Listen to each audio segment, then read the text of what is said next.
لنأخذ قولا آخر لأحد العلماء.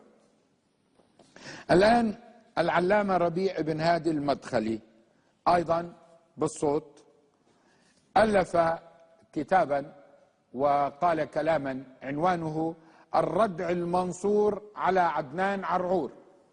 الردع المنصور على عدنان عرعور.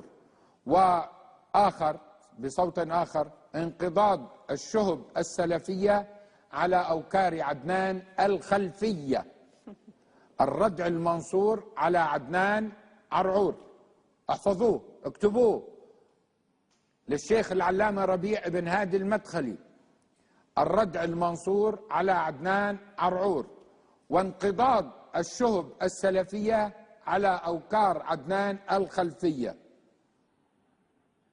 وكتب دفع بغي عدنان على علماء السنة والإيمان.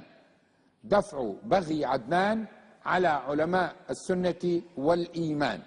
دفع لمن يكتب، وأنا أريد أن تكتبوا، أريد أن نعلم من هذا الذي يحرض أبنائنا على اللغو، يحرضهم باللغو. نريد أن نعلم من هذه الشخصية المفبركة، من هذه الشخصية التافهة التي تنطق باسم الإسلام. حاشاك ربي. دفع بغي عدنان على علماء السنة والإيمان. لو قلنا أن هذه المؤلفات أو هذه الأقوال لأحد علماء الشام الأفاضل لقالوا هذا عالم يدور في فلك السلطة. طيب تعال، هؤلاء أو هذه الأقوال لعلماء سعوديين. نعم.